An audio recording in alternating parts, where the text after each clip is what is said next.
Thank you all for joining today for what promises to be a very pertinent session. We have with us today Preeti Sridhar, Chief Development Officer, Mariwala Health Initiatives, and Dr. Ravinder Singh from Ashoka Center for Wellbeing at Ashoka University. So without further ado, Preeti, handing over the session to you to take us through it. And sorry, just before Preeti jumps in, if any of you have any questions, please do put it in the Q&A box. We'll be taking the questions at the end of the session. Thank you. Thank you, Soumya, for that. Welcome everyone to the session on mental well-being organized by Ashoka Center for Social Innovation and Philanthropy. As mentioned, this workshop will be co-facilitated by Arvinder and me. We have structured the conversation in two parts. The first part being of mental health at the workplace, which would be taken by me, and the second part on personal mental well-being would be taken by Arvinder. And I'll start my session by sharing some thoughts on workplace mental health for 20-25 minutes, and then I'll be happy to respond to any questions you may have. Since the conversation is on mental health, at any point in time, if any of you feels distress, I would request you to seek support, and if required, reach out to the iCall helpline.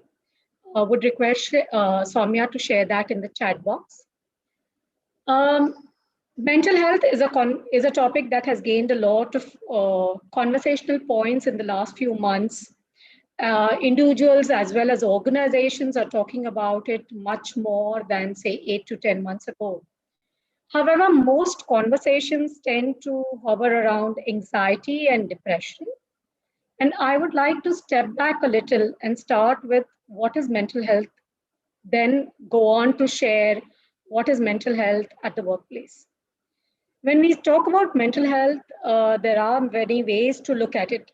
One of it is to look at the definition that WHO has provided, which talks about mental health being well-being in which the individual realizes his or her own abilities, can cope with normal stresses of life, can work productively and fruitfully, and is able to make a contribution to his or her community. So what this definition does is it says mental health is not the absence of illness, it is the opportunity to live to our full potential.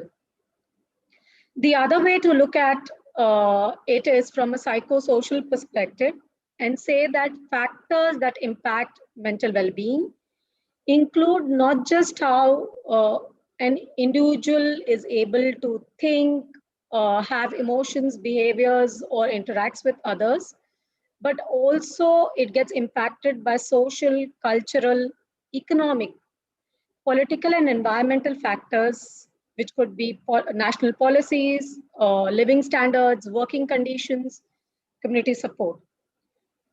If we look at the psychosocial approach to mental well-being, then a supportive environment is equally important as access to adequate care, which could be beyond clinical care or therapeutic services and include support groups and community support also.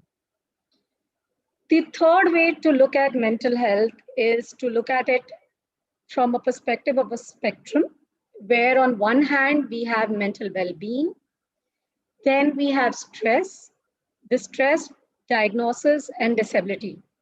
And when we look at mental well-being as a spectrum, what it does is it tells us that all of us are on this spectrum and keep moving across it depending on our life experiences and situations around us.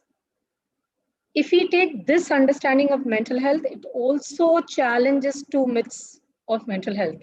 One, that if you have mental health issues once, you will always have it. It may be true for some people, but not for all.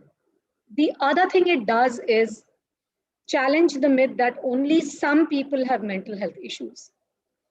COVID, fortunately, has enabled us to think about mental health from a perspective that all of us can have it, and almost all of us have moved along the spectrum of mental well-being to disability in the last few months.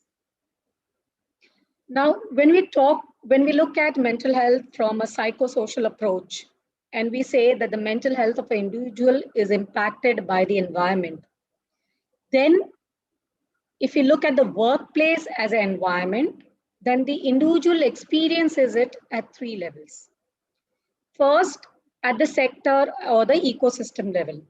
In our case, it will be that we all are in the development sector or the social sector, and we experience unique stressors due to the work that we do.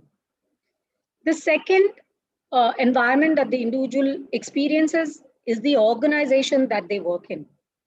That will be dependent on, is it a grassroots level organization? Does it work on rights issues? Does it provide crisis support, etc.? And the third is the personal experience that the individual experience, personal experience that the individual will see within the same organization, which means that two individuals within the same organization may experience it differently. So coming to the ecosystem level of environment that impacts workplace mental health. Now, if you look at NGOs today or the social sector, then we notice that there are certain challenges that are unique to us due to the work that we do on social change and development. These causes of stress are called as stressors. And because we as a group experience it in a similar manner, they become unique to us. So if you look at NGOs today, what would these unique stressors be? These could be the threat to personal safety, probably due to the work that we do or the communities that we work with. It would definitely include lack of job securities, as funding is time bound, not infinite, even if we are able to show impact numbers. Third is limited career opportunities that we experience because adequate capacity building is not undertaken. Fourth is the frequent change in programs that organizations do, which could add to job insecurity. The next would also be that, uh, because of the work that we do, which could be social work, which could be frontline healthcare workers, and during COVID time, the amount of relief work that we would have done, it would have led to increased possibility of burnout. That again adds to the workplace stress that we experience. And lastly, I think there is this faulty narrative that people working on social change are doing this because they are driven by a higher purpose, which means any talk about self or self need or space for our own mental well being is not there or is in limited spaces only. We also can recognize these unique stressors from the fact that due to COVID-19, a lot of funders moved their program funding to immediate relief. Also, some of the funds got raised by PM CARES, which meant that there are funding challenges that are being experienced by almost all NGOs. Now, for us to work on mental health at the workplace, it is important that the leadership at the NGOs understand these unique stressors, acknowledge them, and only then can they talk about it to the employees. Talking about workplace mental health needs to be initiated at the top. There is so much stigma around mental health that people won't talk about it. But if they hear their leader talking about it, then they will find it a safe space to initiate that conversation. Unique stressors and talking about unique stressors also helps us change the narrative on mental well-being from an individual issue to a social and a structural issue. Like I said, the experience of workplace mental health is at the sector level and at the organizational level. So when we talk about organizational level stressors, most conversations on mental health will talk about what can organizations do to support a person experiencing mental health. We don't talk enough about what is the organization doing that is causing the mental health issues for the employees? How is an organization acting as a stressor to the whole situation? And when we talk about this aspect, it is important to talk about the culture of the organization. It is to look at the organization's culture and understand how it might be amplifying or reducing stress among its employees. What do we mean by culture? A culture that is inclusive, that provides respect and dignity, not just to the clients, but also the employees. That is a culture that will enable mental well-being for its employees. When we talk about also culture, which is very intangible in that sense, we can look at it from the lens of an experience of an employee. How does an employee experience culture? They experience it, one, through a sensitized leadership. Who is the leadership? What are they talking about? What are they talking and how are they behaving? Is there an alignment in that? Is it a leadership that talks openly about their mental health challenges? If they do, then it reduces the stigma around workplace mental health. How does the leadership team behave when mistakes are made are also reflective of the culture that we have within the organization. The second aspect of culture of an organization is diverse teams. Do we have diverse teams within the organization from different backgrounds? These backgrounds could be through gender and going beyond just man and woman from a gender lens, through caste, through sexuality, through religion, educational background, language proficiency. The greater the diversity of the team, the more inclusive the team may be. And that inclusions enables the employees to have a positive experience of the culture of the organization, leading to better mental well-being within the workplace. The third aspect through which a culture is experienced by an employee is when they join in fresh, whether it be fresh from an academic institution or from another organization.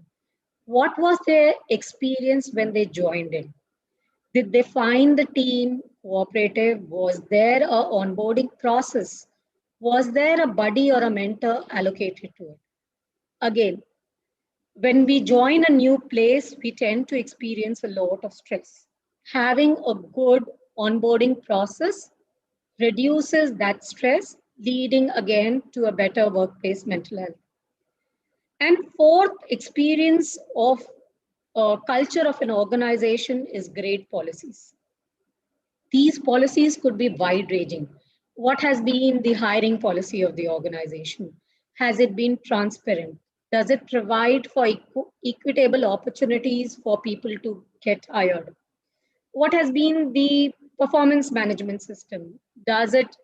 Um, is it transparent? Does it give feedback? Or does it enable people to understand where they are moving within the organization? What are the leave policies that people have? Are organizations having leave policies only on paper, or are they also encouraging people to avail them? And also, what are the benefits apart from salary that the organization is providing? It could be insurance, it could be PF. If it is insurance, then does it cover mental health benefits apart from the physical health benefits? The third experience of workplace mental health comes in the form of personal experiences for an employee when they may have a mental health issue or they may experience stress. So we always need to keep in mind that when an employee is talking about work, is talking about their personal mental health issue, then it takes a lot of courage for them to talk about it. How we react the first time we hear about it talks about whether we are stigmatizing it or whether we are coming from a space of care and we build a trust with that employee. Now, when we talk about employees who have mental health issues and if they want something, what do we do? First, again, prioritize their well being. Don't think about the work first, think about the employee first. Second, keep the information confidential. This is not like any other HR policy that everybody within the hierarchy needs to know about it. It needs to be shared only with people who will make a difference in the working of the individual. Third is ask the individual what they require. Don't make assumptions about what they may require as support from the organization. And fourth is provide reasonable accommodation.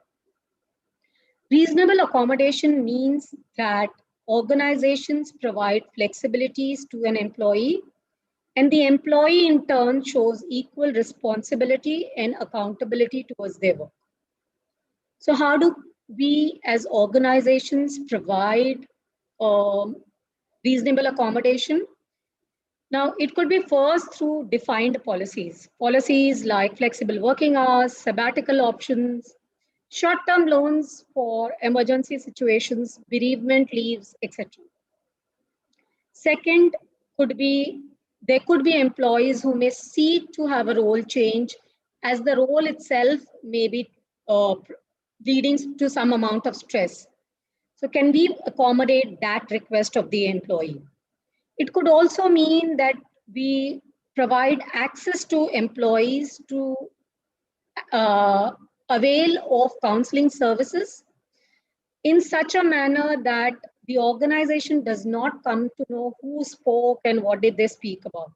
So if that firewall with the counselor is made available, then that's a service that the employees will access. And the fourth is to provide for a no questions asked mental health allowance for seeking professional support. Um, Now, coming back to what, if are these policies possible, can we do it or not? Then I would say that as MHI, there are certain policies that we provide, and there are certain actions we have taken over the last few months, which we think um, are reflective of good practices. One is we have a monthly no questions asked mental health allowance. This is over and above the salary that each one of us gets. We claim it as reimbursement only if we have accessed a service. We don't need to say whom did we access it with, what was the issue that we discussed. There's an amount, we say we incurred the expense and we get a reimbursement. Second is the top leadership team within MHI talks about personal mental health challenges. It is important, like I mentioned, for the leadership team to talk about it. In fact, this conversation amongst the team also led us to realize that uh, everyone within the team was experiencing some amount of fatigue or stress. And therefore, a few days ago, we as a team took a mental well-being off. That means all of us were not accessing emails or calls. We made it known to our partners. We also ensured that there is somebody to handle urgent matters, but otherwise people are aware that non-urgent matters are not being addressed. And we took it as a team because during the last 8 months, while we were taking off leaves as individuals, we realized that even on our leaves, we would get emails from our team members. And while we did not want to respond, I think the 24/7 availability suddenly was creating that pressure. So it was important that we all took it in one go. And this leave was over and above what each one of us was otherwise eligible for. As an organization, we also say that you need not respond after working hours. And during COVID, again, it became important to reiterate that because team members were working at different hours. And this flexibility was required by all of us given our individual realities, which could be caring for a family member, doing household work, or personal preferences on work timings. So what we did was we communicated within the team that these are our individual working hours, and people knew that response will not be immediate and will take longer time to respond because we were working on different time slots to say. Um, Before I take on questions, I thought I would summarize by saying that mental health is a psychosocial issue and that individual mental health is impacted also by social structures around us. When we talk about mental health at workplace, it needs to be understood at three levels. First, at the ecosystem level, that is unique stressors. Second, at the organization level, that is to understand culture as a preventive tool. And third, at the individual level, that makes the organization understand the need for reasonable accommodation and how to provide for it. I'll stop here to see if any one of you have any questions so far. Soumya? Yeah, Preeti, we haven't received any questions. So, encouraging all of you to drop any questions you may have in the chat or unmute yourself and talk. In the meantime, we'll also be sharing some resources that Preeti has shared with us. So just one question, from the resources that you shared, Preeti, that you spoke very extensively about mental health practices, how we can integrate those at the workplace. But you have, can you briefly also speak about how these conversations can be taken up with the funders, since a lot of our participants here are from the NGOs. So that would be a useful perspective to have. Sure. So again, working with NGOs, we realize that some of the practices, like say the mental health allowance, will require additional funding from the funders, and it is important to initiate these conversations with funders. When you want to do this conversation, rather than asking for direct line item funding directly, we could do it in different ways and manners.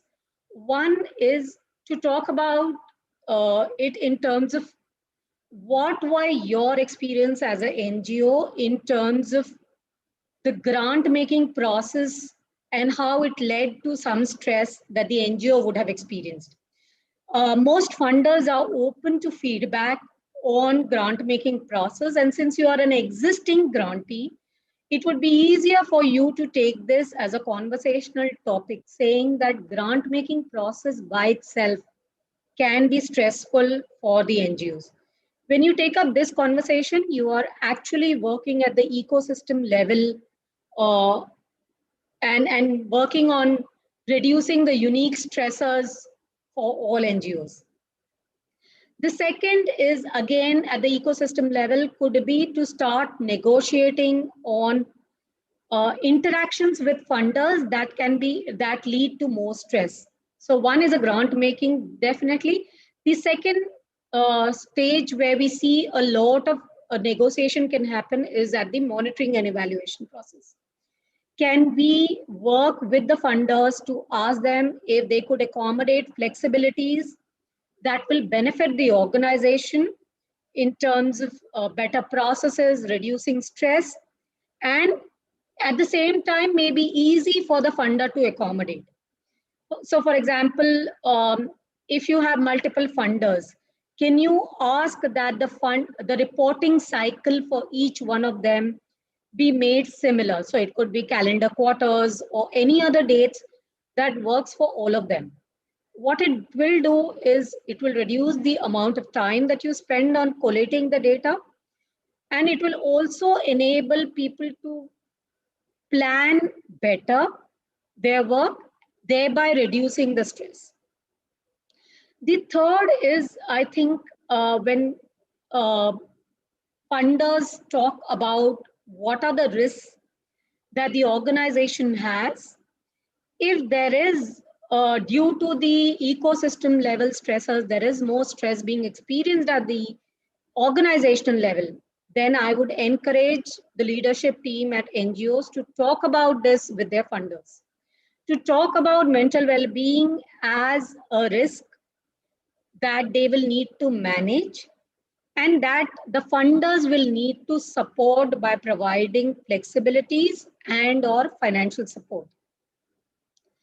In terms of funding for mental well-being, you could ask for funding for well-being allowance, saying that this will be given only on request of the employee. It's not part of salary, um, and ask for those benefits. Also, seek funding for benefits that organizations need to provide as per law. So, for example, if a PF needs to be given, or ESIC needs to be given, or maternity benefits are to be given, are we as NGOs asking enough to the funders to provide for that?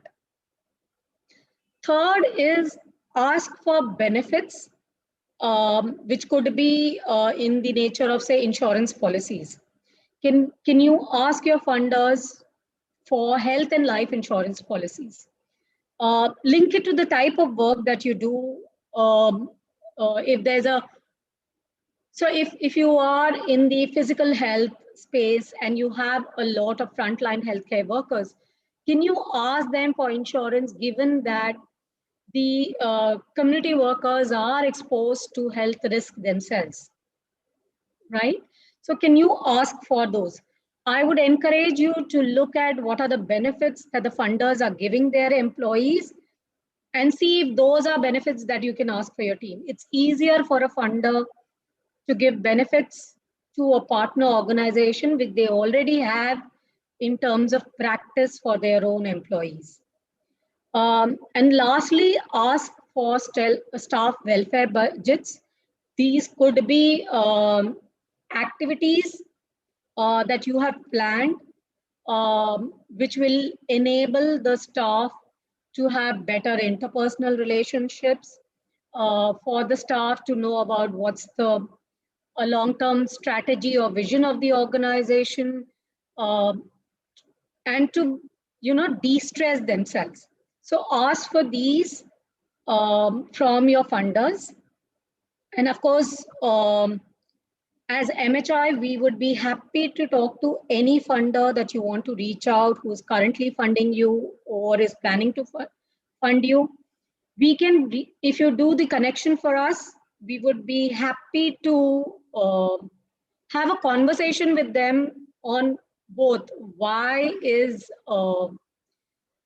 mental health funding, why is mental well-being important to be looked at by funders for their partner organizations, as well as to encourage them in terms of how do they evaluate the need for financial support to partners for mental well-being.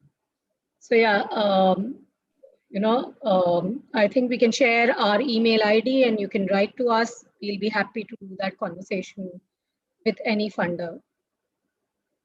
Thanks, Preeti. Those are some very useful insights. We've had a few more questions in the meantime. Some of the people have been asking that, could you give some examples that you've seen from NGOs about their mental health practices? And moreover, have you seen any examples where, these conversations can be had in a sustainable fashion? Sure. So some of the NGOs that are partners, so one of our partners is iCall. It's a helpline, free psychosocial helpline. They have counselors who provide support to the callers. They have a practice of supervision, which means that as counselors, you take in a lot of stories of stress and distress from your clients, and you attend to them on one-on-one basis. But there needs to be a space where you can reflect about what support you provided, to talk about what challenges you as a counselor faced while interacting with their clients, and ICOL does that. I would encourage organizations that provide any kind of social service in terms of crisis support to do this process of supervision. It does not involve cost. It's easy to implement, but it provides a safe space for the social workers to respond to their own needs.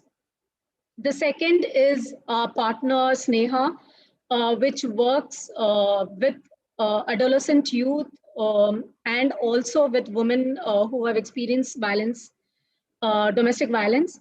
And what they do is they provide counseling support to these women, and their experience has been that people have talked not just about personal issues, but also workplace issues during these counseling sessions.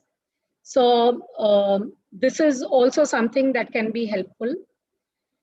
As regards sustainable conversations, I think it is very important for the leadership team to acknowledge uh, mental well-being as an issue that they need to work on. It is important that they start talking about their own personal mental health challenges. And the other thing then is to create policies. A policy without conversation on mental health is not going to be utilized by anybody. So I would say creating a safe space first, and then bringing about policies next would work. There are enough and many policies on supportive support that can be given to employees. Unfortunately, we don't talk about the culture within the organization. So I would say creating the right culture and safe space is a more sustainable model for mental well-being at the workplace. Thanks, Preeti. Thanks for that. And we have time just for one last question before Arvinder comes in. So this question is about how we can untie the idea of productivity enhancement with mental health initiatives at work. So what a lot of people feel are any initiatives that the employer takes at the workplace, it's expected to be repaid in terms of increased productivity. So how can we de-link those two things?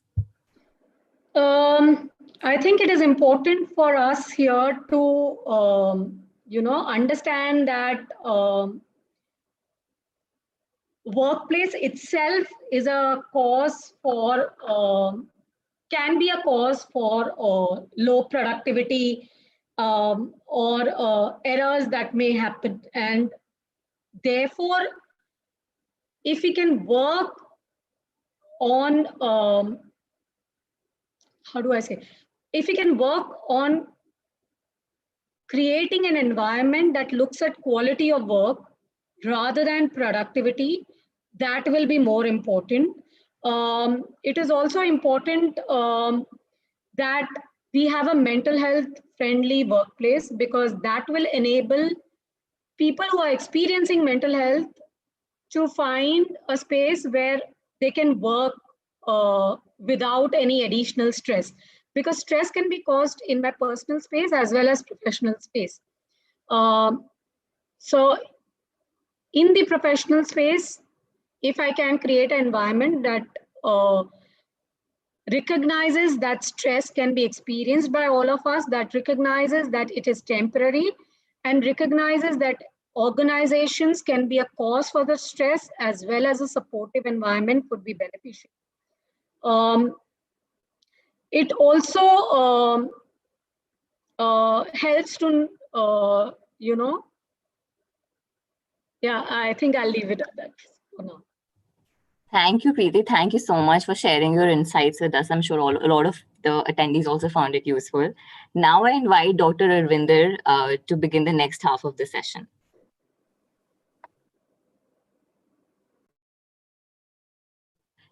Dr. Arvinder, you're on mute. Sorry, yeah. I was just so carried away with what Preeti was saying that I forgot to unmute myself. Well, thank you very much for this opportunity to speak to all of you. And Preeti, a special thank you to you for setting the context of, mental health, well-being, and what it is, and the condition, the mental health status right now.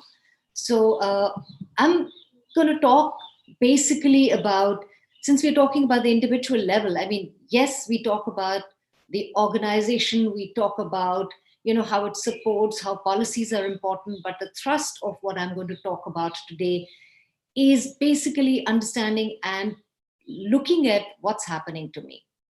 And I'm going to take me as the starting point, not me, but each one of us. And I think that's where it is important, because the macrocosm is only reflecting what's happening in the microcosm and vice versa. So it is important that we look at how is the individual impacted in a situation which is extraordinary.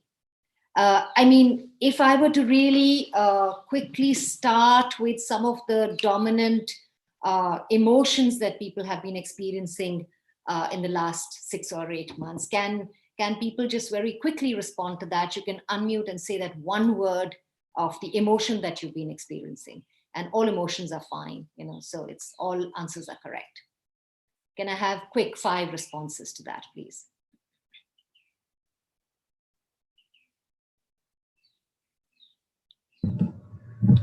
Hi, good afternoon. This is Sajan from MHAT. So I would say uncertainty. Uncertainty, yes. Thank you. Anyone else? Hi, this is Shruti. Hi, Shruti. And I think the predominant feeling has been that of irritability. Irritability, yes. Irritability, uncertainty.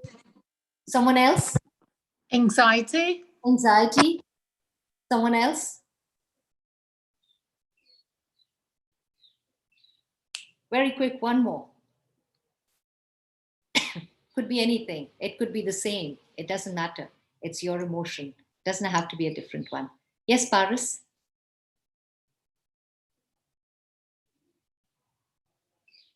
I'm sorry, I can't hear. For me, it was fatigue. Fatigue, yes. Okay, so there is, how about fear, by the way, I think when this happened, the pandemic and a few deaths, the fear was a very dominant emotion as well. And I think what actually is happening is uncertainty, anxiety, irritability, fear, exhaustion, all of it is actually crying out loud and saying there is a sense of loss of control.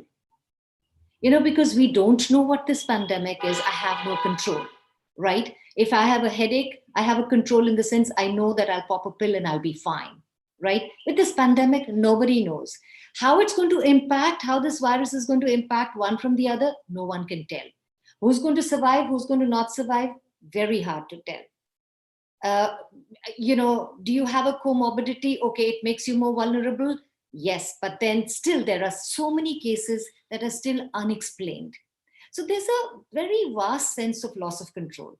Initial phase, yes, there was this whole thing of kind of excitement also about, being at home, this lockdown, this very new situation. So in my work, I've worked a lot in Kashmir and other areas of political violence and so on. And I've seen that this word lockdown and all is used very, very frequently and easily. And I thought in the context of the whole world being in a lockdown, just about everybody being affected, just about, whereas, yes, there was this whole thing of unifying, everybody across races and classes and what have you. But also the fact that there was this very real sense of, I don't know when is this going to end? The excitement started. Everybody started spending time with each other. Family became very important. People were cooking new recipes, watching Netflix endlessly, waking up at whatever hour, no sense of, having a day. And very soon that excitement or fun actually started getting into a bit of anxiety, uncertainty. Is it even ending? People started, really shopping and stocking. And there was this whole kind of a syndrome where people were actually feeling this whole scarcity kind of mindset had come in, and people wanted to really stock stuff and stuff like that.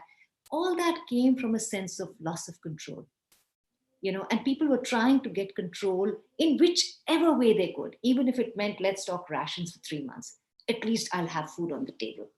Or, let me stock up things that I really enjoy. Maybe the Maggie will disappear from the surface of this earth, and maybe let me just have tons and tons of that stored, etc., etc. So what it actually did was, people were the sense of this loss of control, and there was a sense of threat, sometimes real, sometimes just perceived threat, and all that led to increased anxiety.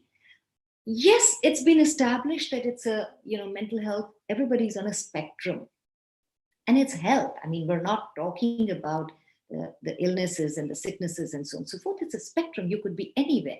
Anxiety, everybody is anxious. We all have stresses. We all have some anxious moments on a daily basis, but we cope with it. The anxiety of, logging in, oh my God, something is not working. What if the electricity, what if the Wi-Fi, all of it, and we work through it. We sometimes, and many of us, try and sort of cope with it without really looking at what is stressing us and power through. And we get into what, like Preeti said, experiencing fatigue, the burnout, the fatigue, because there is a sense of, again, loss of control because of lack of boundaries. We don't have a boundary. We're working through the day and the night, or we have the luxury of, sitting in our shorts and working, or just going and cooking as we're working, etc., etc. I'm not so sure whether it's a luxury, but it just soon became a bane. It soon became a blurring of boundaries. It soon led to many mental health concerns. So it is important for us to know what, we've all been talking about the new normal. I like to call it the new realities, actually.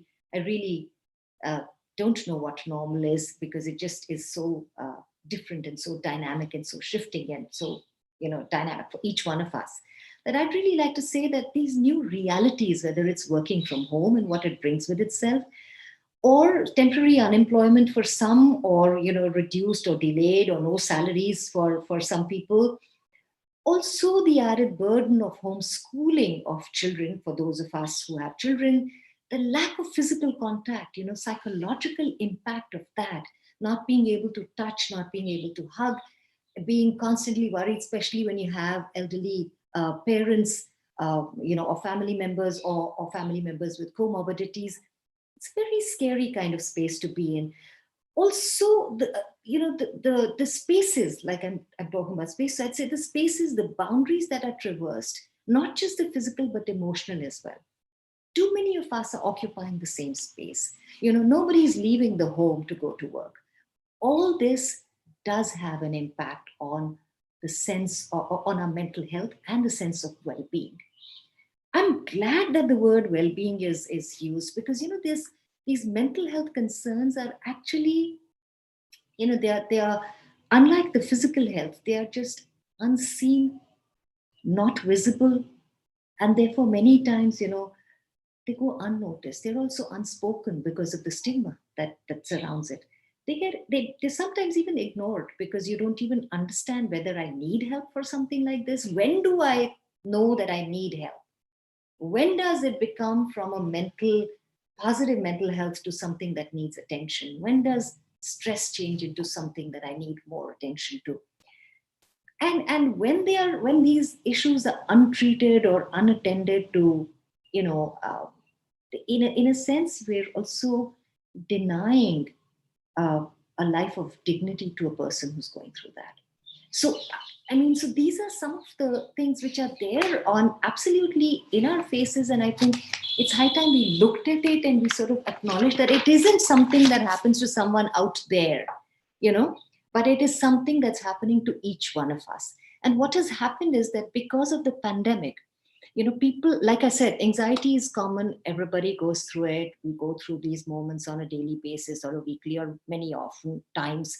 But what has happened now is the context of pandemic has actually, and the world which is becoming more and more virtual, as it's actually people who were on the milder spectrum of anxiety or depression have moved into moderate to severe spectrum, which is why the number of people who are talking about mental health problems or persons suffering from mental health, mental illnesses or depressions and so on and so forth, the numbers are increasing. Because whereas a mild depression, a mild anxiety, people knew how to sort of probably either power through or cope with or do some things and move further from that. Here, people, for example, who've had some kind of obsessive compulsive disorders or something, the kind of rituals that are now built in for our health and safety have actually moved many people onto the moderate and the severe spectrum. So I'm going to spend a few minutes now in just helping each one of us understand what is the spectrum that we talk about, the stress and whatever. So some of the programs which I've been a part of, especially the one that I talk about now, is the iCare that UPenn has come up with. It's basically, it talks about a certain, how do we identify where does the person fall? I mean, if you really look at it, like I said, stress is common. And some of the symptoms that I was asking all of you was, what are you going through, are all signs and symptoms of stress, right? The sense of uncertainty, what would it do? It would stress you out. And, or fatigue or irritability. All these are signs that there is some level of stress that a human being is experiencing. When do we really look at this stress, and what are these signs that tell us that it is a stressful situation and we need to handle it? It is stress, when you're irritable, when, your eating and sleeping patterns change, when you're not able to concentrate on your work, when you're not interested in things that actually used to interest you earlier, when you're looking at, you can't control your temper, you just get angry at small things. When you find that you have a lot of physical complaints like, repeated headaches or stomach aches or, some kind of digestive discomfort or some kind of muscle tension, aches and pains. And it's not just, if you're having aches and pains, it's not just related to your spending time in front of the screen, but sometimes also very unexplained kind of aches and pains. It's very hard for you to relax. It's very hard for a person who's stressed out to be in the moment. It's very annoying when people say, be present and be in the moment, because you're just so stressed out. You're preoccupied. You may be impatient. You may also be sad. So these are symptoms of stress. And usually when you talk to someone, it helps you. It could be a friend. It could be, a counselor. It could be a helpline service like I call or many others. It could be just dealing with that then and there to be able to sort of move on, to sort of give vent to those emotions, because this is, to make sense of the nonsense. It is a bit hard.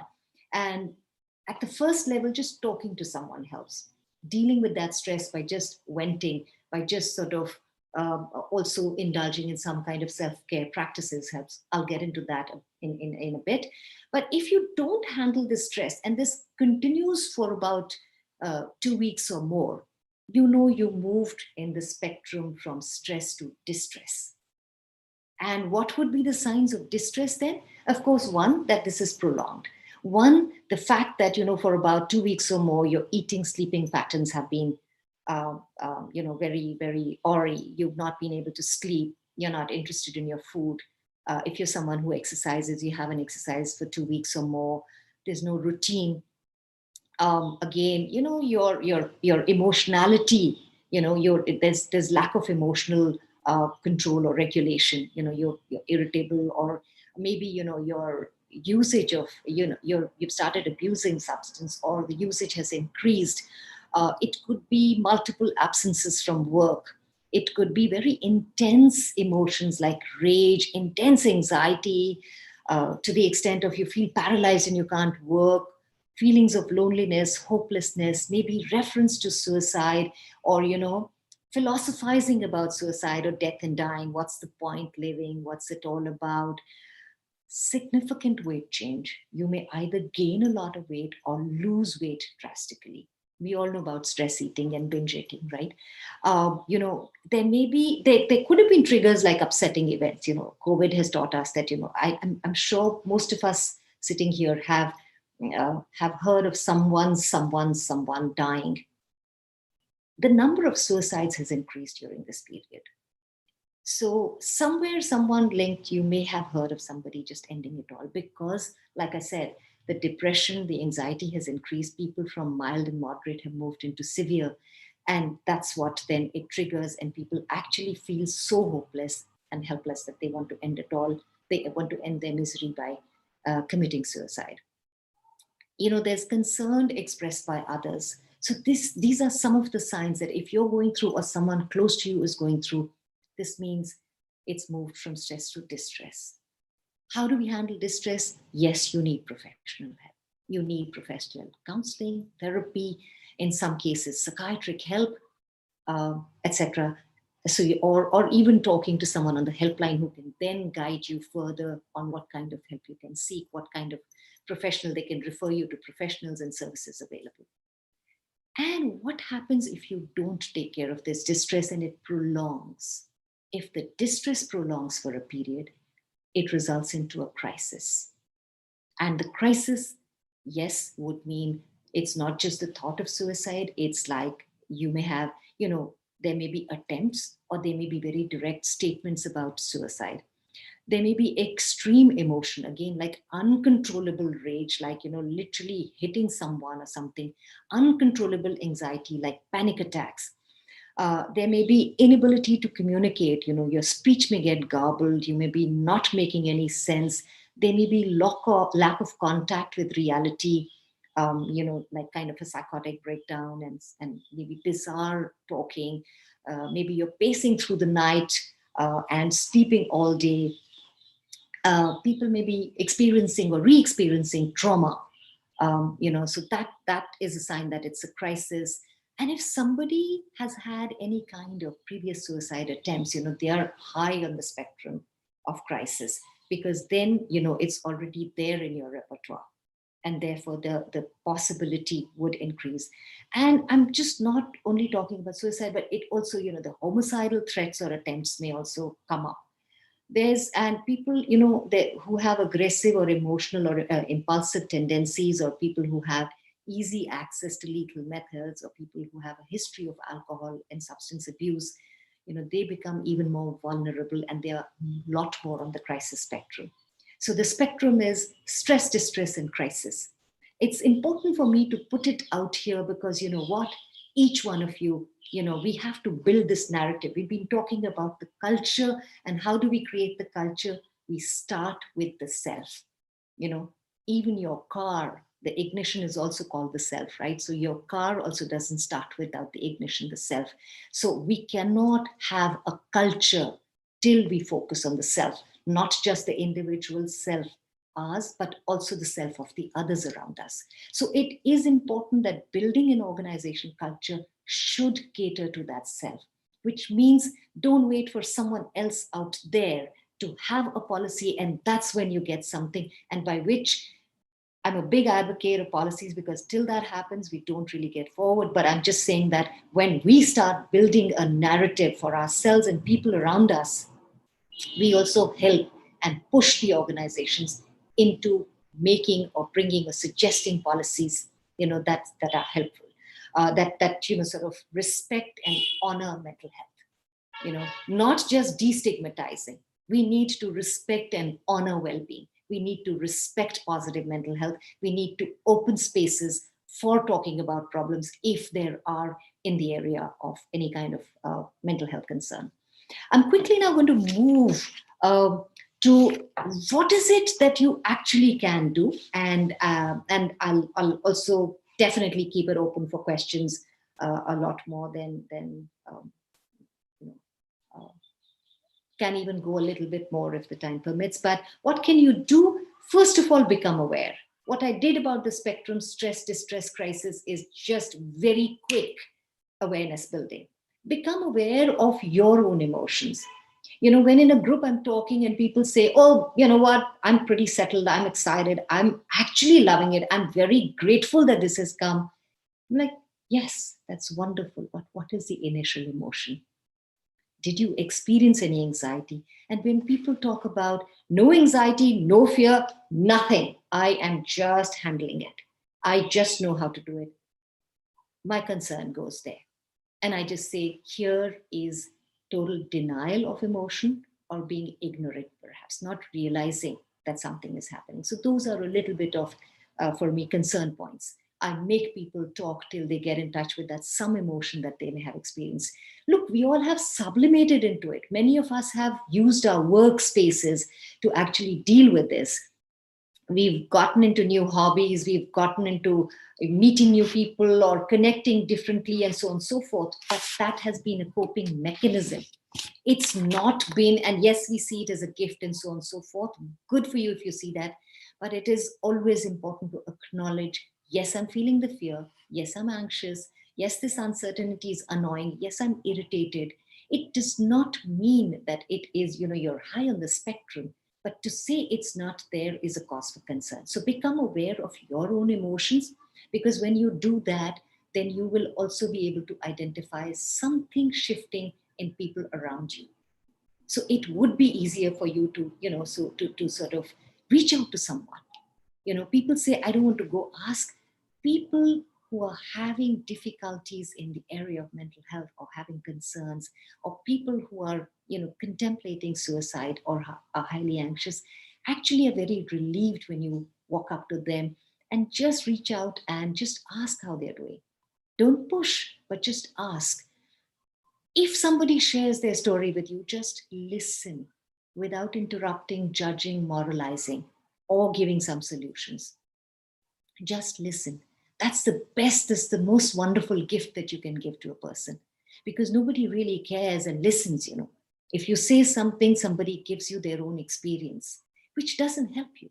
So do not counter, do not make the person feel better by giving an even worse experience or your own experience, but actually just, and if you are someone who's going through that, talk, reach out, seek help and support, nip it while it's at the stress level so that it does not become the distress or the crisis. And that's what you can do for people also. We don't need mental health professionals all the time to deal with it.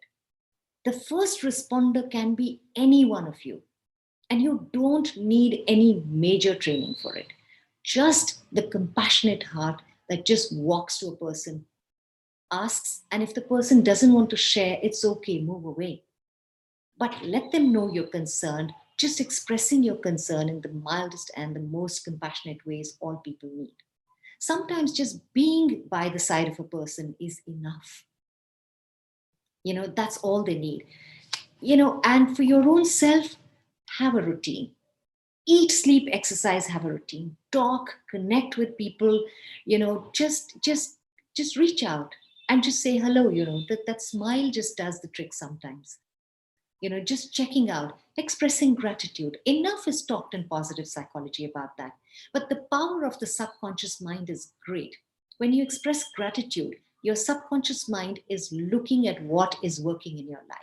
And when you look at what is working in your life, quite naturally, you create more of that in your outside life, right? So it's as simple as just when you wake up, your subconscious mind is very alert and awake. So if you want to work with dreams, people will tell you have a dream journal. And as soon as you wake up and you're like half asleep, half awake, write down whatever images are coming. Because the moment you get up, put your feet down and go to the loo, boop, the dream has gone out of your head. For the most part, sometimes, or at least the details would have gone out. Some of us are good at remembering, but I'm not going to get into that for now. All I'm saying is that's the good moment for gratitude. Just before you put your feet down on Mother Earth, just count the 2 or 3 or 4 or 5 things that are working well in your life. Thank whatever you believe in, whether it's the universe or your own self or science or something or God, whatever you believe in. This is not about religiosity, nor is it about spirituality. It's pure science. Work with that subconscious mind, because the moment you say, well, I feel very grateful for this moment that I'm, with you guys. It's just nice, the Wi-Fi is effective, there's electricity, there are people who are looking out for me, etc., etc. This is just good enough. When you wake up in the morning, it's as simple as the good sleep you got, the roof over your head, the food on your table, the bed that you slept in, the people around you, your pet, your books, your family, your hobbies, the list goes on, the lovely day, oh, thank God the pollution is not severe, but it's a little one notch less than severe. You could be thanking for anything that you like to, but starting with gratitude, it just works. It wires your brain differently. There's a lovely law called Hebb's law. If you have time, just read about it. It says neurons that fire together, wire together. So if you do something often enough, you just build that for yourself. So choose a narrative and own your narrative. Please respect the boundaries. Even if you are working from home, have a start time and an end time to everything. Okay, your work hours and so on and so forth. And I would just say that mental health is not just someone else's responsibility. It's everybody's responsibility. Each one of you can contribute to your mental health and someone else's mental health. So make sure that you're doing that. Do something for yourself.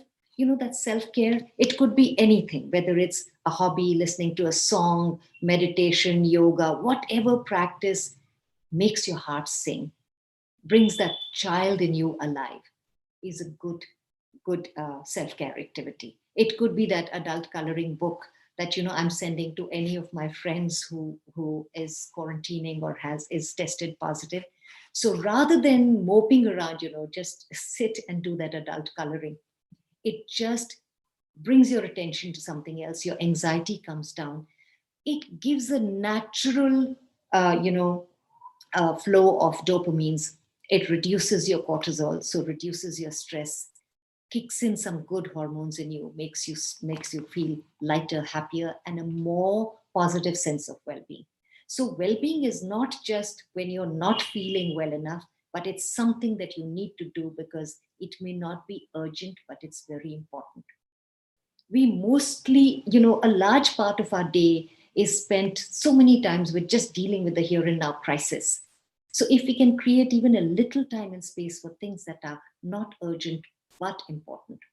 So if you could, and exercise, meeting, reaching out people, random acts of kindness, doing something for someone, helping out just by, if you have some neighbor who's elderly and needs some kind of help, or anyone, if nothing else, just to smile.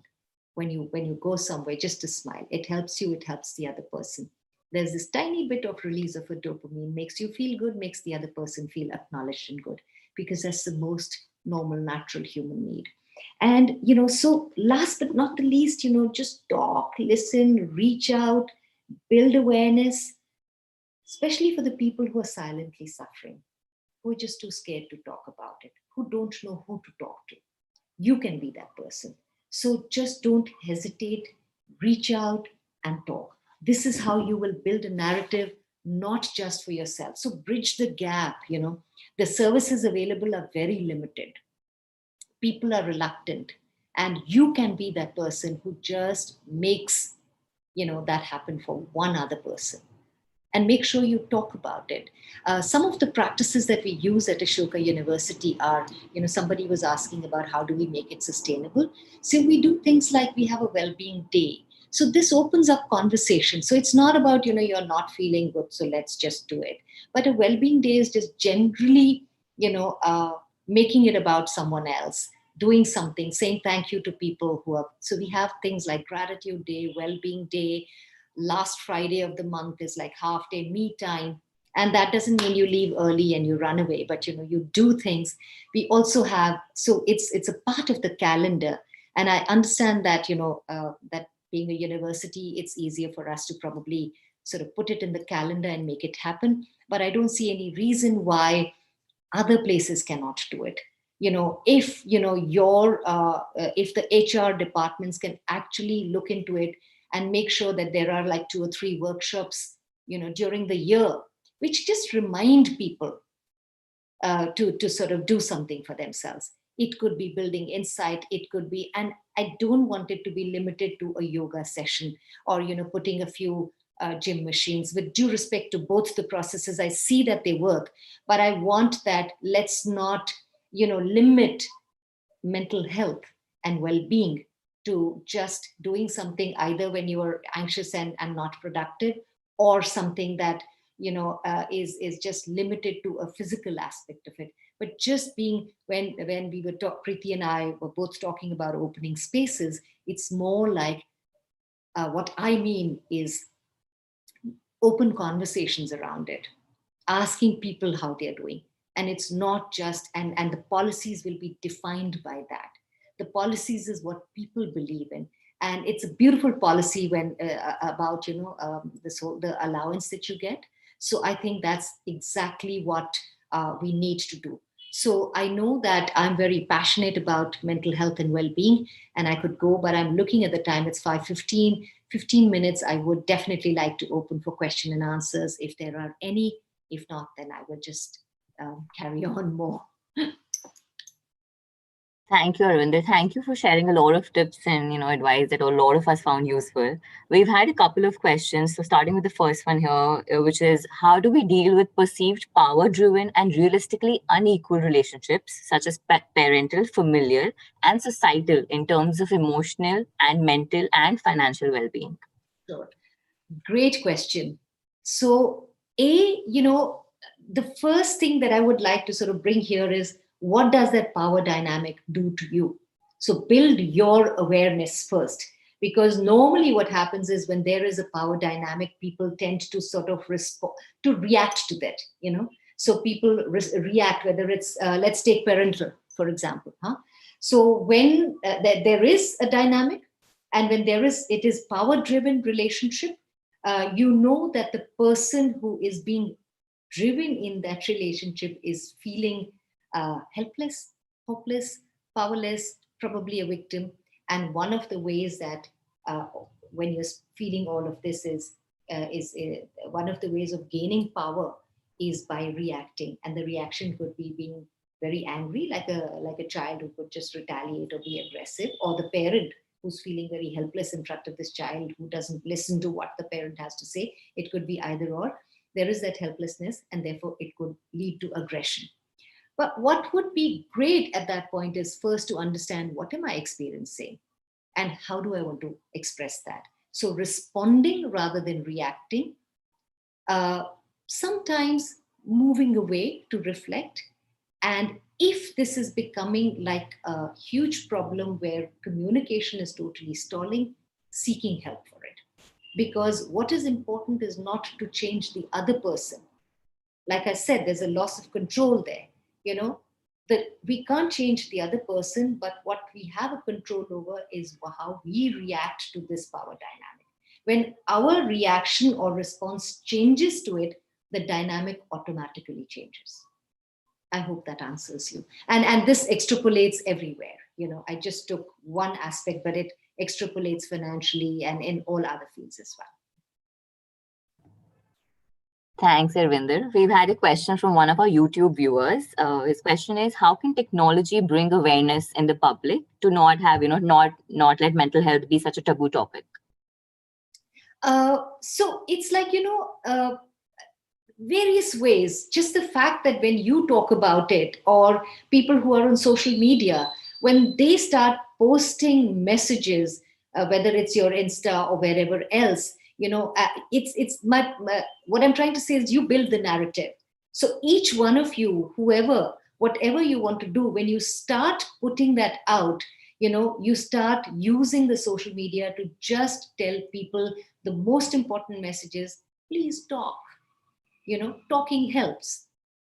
Busting the myths. For example, the biggest myth about suicide is that if you ask somebody the question that, are you feeling suicidal? It's like you're planting the seed in their head. It's quite the contrary. Research has shown that people are relieved when somebody asks that question and they talk about it. And when people talk about that, the ideation comes considerably low. The ideation does not result in an attempt in most of the cases. So use the social media and building awareness first by just telling people very simple messages. It's okay to go through problems. Everybody goes through it, but it's not okay to stay in that. It's okay to talk. It's okay to seek help. The helplines that are there, the information about whatever, whatever help is available, the spectrum of stress, distress, and crisis, how to identify when somebody around you could be needing help. And all you need to do is just listen and connect them with the right resources. Educate yourself on what is available, because that's when you can help someone else. And it all starts with that one small step. So the virtual medium is a great medium. It's the only medium available right now. That it's the best available right now. Nothing can replace the personal contact, but this is the best available right now. So use it in as many ways as you can, and innovate on that. Be creative on that. Thanks, Arvinder. We don't have any more questions as of now on the chat. Super. So if we don't have questions, can I just do a little exercise with all of you, if you're okay with that? Like a literally 5-minute. Sure. We have a hard stop at 5:25. We can definitely go ahead with the exercise. Exactly. We will stop at 5:24. Okay. So if you have a paper and pen, just quickly grab it, and with your non-dominant hand. So if you're a right-handed person, just pick your left hand. Okay, and try and draw with your left hand. Okay, and what do you want to draw? What do you have to draw is draw an image of yourself when you were maybe 5 years old or something, or 6 years old, 5 to 10, any age that you can recall. Okay, with your non-dominant hand. And don't be worried. It could be a stick figure. It could be anything. Okay, so start drawing.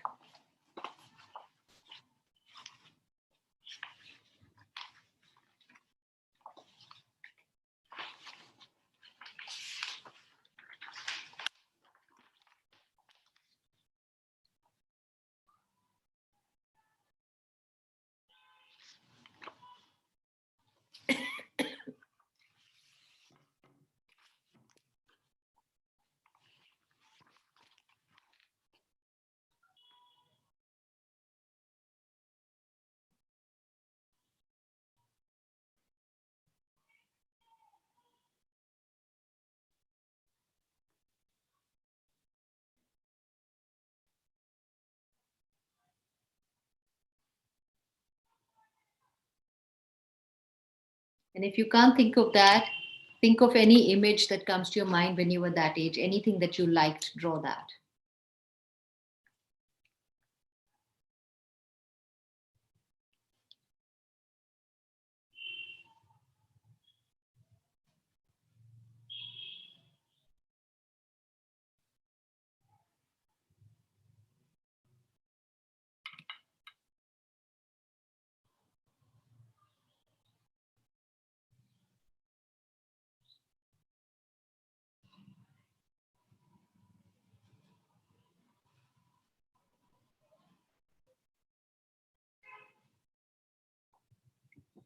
Okay. Would anyone like to share a little scribble that you may have done?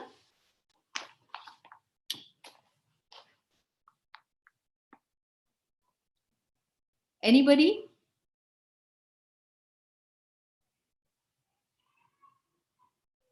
Very quick one.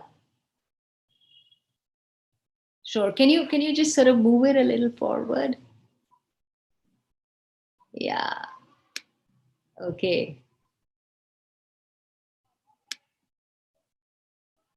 Okay. Interesting. Anyone else? Anyone else? Okay. I'll share what I did. Yes. Okay.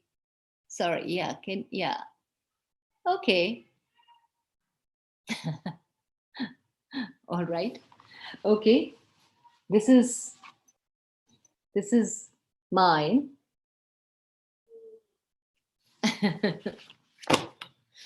Okay. Anyone else?